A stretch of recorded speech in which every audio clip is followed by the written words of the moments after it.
बिस्मिल्लाहिर्रहमानिर्रहीम। हम में से अक्सर लोग सुबह उठकर सबसे पहले अपने मोबाइल फ़ोन से व्हाट्सएप पैगामात देखते हैं। सुबह बखैर के मैसेज से लेकर डिजिटल बैंकिंग तक हर व्हाट्सएप इस वक्त सबसे मकबूल मैसेजिंग एप्लीकेशन है। इस वक्त दुनिया में तकरीबन 2 अरब के करीब व्हाट्सएप के एक्टिव यूज़र हैं, लेकिन व्हाट्सएप को इस्तेमाल करते हुए हम जानते हैं कि ये एक फ्री एप्लीकेशन है और इसमें किसी किस्म के इश्तिहारात भी नज़र नहीं आते। तो यहाँ सवाल ये पैदा होता है कि व्हाट्सएप अपने 2 अरब के करीब सार्फिन को मुफ्त सर्विस क्यों फ़राहम कर रहा है? व्हाट्सएप पैसे कैसे कमाता है? मतलब इसका बिज़नेस मॉडल क्या है? ये जानने के लिए हमें इसकी हिस्ट्री जानना पड़ेगी।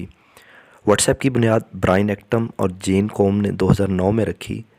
इस काम की बुनियाद तब शुरू हुई जब दोनों ने अपने याहू की मुलाजमत छोड़ दी और दुनिया में सफ़र करना शुरू किया। लेकिन उनकी परेशानी में इजाफ़ा होना शुरू हो गया जब उनके पास पैसे ख़त्म होने लगे और वो दोबारा नौकरी तलाश करने लगे। नौकरी की तलाश में फ़ेसबुक और ट्विटर से नाकामी के बाद उन्होंने एक नए सफ़र की बुनियाद रखना शुरू की। व्हाट्सएप की बुनियाद का मंसूबा उनके जहन में ऐसे आया जब जीन कॉम जिम जाया करता था तो वो अपने दोस्तों के फ़ोन अटेंड नहीं कर सकता था। उसके जहन में ये मंसूबा था कि कोई ऐसी ऐप होनी चाहिए जिस पर वो अपना स्टेटस अपडेट कर दे कि इस वक्त हम जिम में हैं, ताकि उनके दोस्तों को परेशानी ना हो। इस मंसूबे पर काम करते हुए उन्होंने इब्तदा में आईफोन के लिए एक एप्लीकेशन बनाई जिसका नाम व्हाट्सएप था। ये लफ्ज़ दरअसल व्हाट्सएप से निकला है, यानी हम इसके ज़रिए अपनी हालत या स्टेटस बता सकें कि हम इस हाल में हैं। 2009 में जब ये एप्लीकेशन लॉन्च हुई तो इसमें मैसेजिंग सर्विस मौजूद ही नहीं थी। इस ऐप के ज़रिए वो सिर्फ अपना स्टेटस अपडेट कर सकते थे, जिसको दूसरे लोग इसी ऐप के ज़रिए देख सकते थे। लेकिन आईफोन की जानिब से पुश नोटिफिकेशन मुतारफ़ करवाए जाने के बाद इस ऐप की मकबूलियत बढ़ने लगी। जब कोई इस ऐप के लिए अपना स्टेटस अपडेट करता तो उसके व्हाट्सएप में मौजूद तमाम कॉन्टैक्ट्स को नोटिफिकेशन मिलना शुरू हो जाता। इस एप्लीकेशन का मकसद मैसेजिंग नहीं था, लेकिन लोगों ने इसको मैसेजिंग के तौर पर इस्तेमाल करना शुरू कर दिया। मसलन जब कोई स्टेटस में कहीं जाने का ज़िक्र करता तो जवाब में उसके दोस्त भी कहीं जाने या ना जाने का ज़िक्र करते। इस तरह इन स्टेटस से लोग एक दूसरे से पैगाम रसानी कर लेते थे। फिर उनके जहन में आया कि क्यों ना इस ऐप को मैसेजिंग सर्विस यानी पैगाम रसानी के तौर पर भी इस्तेमाल किया जाए। इस वक्त बहुत से ममालिक में मोबाइल फ़ोन से मैसेज करने के पैसे चार्ज किए जाते थे जो लोगों के लिए काबिल बर्दाश्त नहीं थे। उस वक्त सिर्फ एक फ्री मैसेजिंग मोबाइल ऐप थी जो BBM यानी ब्लैक बेरी मैसेजिंग सर्विस के नाम से थी, लेकिन उसके लिए ब्लैक बेरी मोबाइल का होना शर्त था। व्हाट्सएप ने मार्केट में मौजूद इस खला को पुर किया तो कुछ ही दिनों में लाखों लोगों ने इस ऐप को डाउनलोड किया। व्हाट्सएप की बढ़ती मकबूलियत के बायस कुछ इन्वेस्टर ने भी व्हाट्सएप के शेयर ख़रीदने की ऑफ़र की। इस तरह इश्तिहारात के ज़रिए भी पैसे कमाने का ऑप्शन मौजूद था, लेकिन ब्रायन एक्टन और जीन कॉम इस ऐप को इश्तिहारात फ्री रखना चाहते थे और इसको नो प्रॉफिट और नो लॉस की बुनियाद पर चलाना चाहते थे। आगाज़ में व्हाट्सएप को चलाने के लिए एक छोटी सी टीम तैयार की गई तो इसकी तकनीकी और इंतज़ामी मामलात को देखती थी। इस अखराजात को पूरा करने के लिए व्हाट्सएप ने अपने यूज़र पर सालाना $1 फ़ीस आयद कर दी। अब व्हाट्सएप फ्री ना रहा था, यानी इसके यूज़र को $1 सालाना फ़ीस अदा करनी पड़ती थी। इस फ़ीस के बावजूद व्हाट्सएप के यूज़र की तादाद दिन ब दिन बढ़ने लगी। 2011 तक व्हाट्सएप प्ले स्टोर की टॉप 10 ऐप्स में शामिल हो चुकी थी। इस बिजनेस मॉडल की वजह से व्हाट्सएप सिर्फ 3 सालों में ही मुनाफा बख्श ऐप बन चुकी थी। इस पैसे को व्हाट्सएप को चलाने और बेहतर बनाने वाली टीम पर ही खर्च किया गया। वक्त के साथ साथ नए व्हाट्सएप में नए फ़ीचर्स का इजाफ़ा किया जाता रहा, जैसा कि तस्वीरें भेजना, वीडियोस भेजना वगैरह। 2013 तक व्हाट्सएप यूज़र की तादाद 20 करोड़ से भी बढ़ गई। ब्रायन एक्टन ने अपने डेस्क पर एक नोट चस्पा कर रहा था जिसका मतलब था कोई ऐड नहीं, कोई गेम नहीं, कोई फजूल चीज़ नहीं।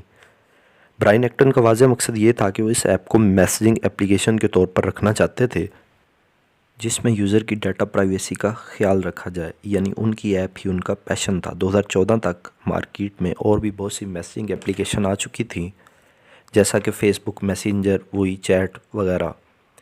फ़ेसबुक का ख्याल था कि अगर व्हाट्सएप को ही ख़रीद लिया जाए तो फ़ेसबुक और व्हाट्सएप को मिलाकर दोनों का मुकाबला कोई और ऐप नहीं कर सकती।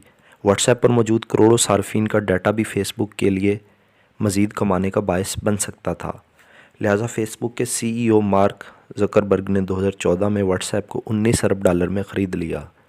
यह सवाल ये पैदा होता है कि ब्रायन एक्टन और जीन कॉम जो यूज़र की डाटा प्राइवेसी के दावेदार थे, उन्होंने व्हाट्सएप को क्यों बेचा? $19 अरब की डील बज़ाहिर एक بہت بڑی کشش تھی، لیکن اس کے باوجود فیس بک نے یقین دلایا کہ وہ واٹس ایپ کو علیحدہ اور خود مختار ہی رہنے دیں گے اور آزادانہ طور پر کام کرتا رہے گا۔ لہٰذا برائن ایکٹن اور جین کوم نے اسے قبول کر لیا کہ اس طرح ان کو پیسہ بھی مل جائے گا اور ان کو اپنی روایات پر کمپرومائز بھی نہیں کرنا پڑے گا۔ 2016 میں واٹس ایپ نے $1 سالانہ فیس کو ختم کر دیا اور واٹس ایپ ایک بار پھر مکمل طور پر فری اپلیکیشن بن گئی۔ اس کی وجہ یہ تھی کہ پاکستان سمیت بہت سے ممالک کے لوگوں کے پاس کریڈٹ کارڈ کی سہولت نہیں تھی اور وہ اس فیس کو ادا ہی نہیں کر سکتے تھے۔ چونکہ مارک زکربرگ نے اس ایپ کو $19 ارب میں خریدا تھا، لہٰذا واٹس ایپ کو منافع بخش بنانا ان کے لیے ضروری ہو گیا تھا۔ اس لیے اس نے واٹس ایپ کے فاؤنڈر برائن ایکٹن اور جین کوم پر دباؤ ڈالا کہ وہ واٹس ایپ کے لیے کوئی بزنس ماڈل لے کر آئیں۔ آخرکار 2017 میں برائن ایکٹن اور جین کوم نے استعفیٰ دے دیا۔ ان کا کہنا تھا کہ یوزر ڈیٹا پرائیویسی کے حوالے سے جو پالیسی فیس بک اپنانا چاہتا ہے وہ اس سے اتفاق نہیں کرتے، اور جو بزنس ماڈل فیس بک اپنانا چاہ رہا ہے وہ ان کے بنیادی اصولوں کے خلاف ہے، اس لیے وہ واٹس ایپ چھوڑ کر جا رہے ہیں۔ اس طرح مارک زکربرگ واٹس ایپ کے مکمل مالک بن گئے۔ فیس بک کے پاس واٹس ایپ کے لیے کچھ نئے منصوبے تھے۔ کمپنی نے 2018 میں واٹس ایپ بزنس ایپلیکیشن کا آغاز کیا، جس کے ذریعے صارفین اپنا بزنس پروفائل واٹس ایپ پر بنا سکتے تھے اور تصدیق شدہ کاروبار ویب سائٹ کو اپنی واٹس ایپ پروفائل کے ساتھ لنک بھی کر سکتے تھے، یعنی فیس بک پیج اور واٹس ایپ پروفائل کے درمیان ایک رابطہ قائم کر دیا گیا، اور اس طرح فیس بک کو واٹس ایپ کے ذریعے پروموٹ کرنے کا طریقہ بھی مل گیا۔ چونکہ کوئی بھی واٹس ایپ کی بزنس پروفائل وزٹ کرتا ہے وہ صرف ایک کلک کے ذریعے فیس بک پیج پر پہنچ سکتا ہے۔ واٹس ایپ بزنس ایپ فی الحال ڈاؤن لوڈ اور استعمال کرنے کے لیے بالکل مفت ہے، لیکن واٹس ایپ بزنس اس وقت API کے ذریعے پیسہ ضرور کماتا ہے۔ API کا مطلب ہے اپلیکیشن پروگرامنگ انٹرفیس۔ مثلاً اوبر یا کریم کی ایپ استعمال کرتے وقت جب ہم گوگل کا واٹر مارک دیکھتے ہیں تو اس کا مطلب یہ نہیں کہ اوبر گوگل نے بنایا ہے، جبکہ اوبر گوگل میپ کا API استعمال کر رہی ہے۔ اسی طرح واٹس ایپ مختلف بزنس کو API کے ذریعے جوڑا جا سکتا ہے۔ اس طرح کاروباری حضرات مختلف آرڈرز کے بارے میں مختلف نوٹیفیکیشن بھیج سکتے ہیں اور ان کے سوالات کے جواب بھی دے سکتے ہیں۔ اسی طرح API کے ذریعے صارفین کو شپنگ کی تصدیق، ملاقات یا کمپنی مواقع کی یاد دہانی کروانے میں بھی مدد مل سکتی ہے۔ اب اصل سوال یہ ہے کہ واٹس ایپ API کے ذریعے پیسے کیسے کماتا ہے؟ واٹس ایپ کا بزنس ماڈل یہ ہے کہ صارفین کے سوالات کا جواب دینے کے لیے ایک معمولی فیس رکھی گئی ہے۔ یہ فیس مختلف ممالک کے لیے مختلف رکھی گئی ہے۔ بظاہر یہ بزنس ماڈل آغاز میں اتنا کامیاب نہیں لگتا، اور ان سروسز کو وہ کمپنیز استعمال کرتی ہیں جو لاکھوں لوگوں کو سروس فراہم کرتی ہیں، جیسا کہ ٹریول ایجنٹس، بینکس وغیرہ۔ واٹس ایپ API استعمال کرنے والی بڑی انٹرنیشنل کمپنیز میں سے Singapore airline, booking, Uber اور نیٹ فلکس وغیرہ شامل ہیں۔ پاکستان میں الائٹ بینک اور JazzCash WhatsApp API استعمال کرنے والی بڑی کمپنیز میں سے شامل ہیں۔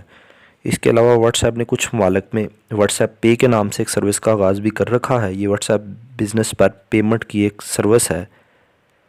عام لوگوں کے لیے واٹس ایپ بزنس فری ہے، لیکن کاروباری افراد کے لیے واٹس ایپ چارج کرتا ہے۔ مستقبل میں واٹس ایپ پر اشتہارات بھی لگائے جا سکتے ہیں۔ شاید یہ اشتہارات ہمیں مستقبل میں واٹس ایپ کی اسٹیٹس ونڈو پر بھی نظر آئیں۔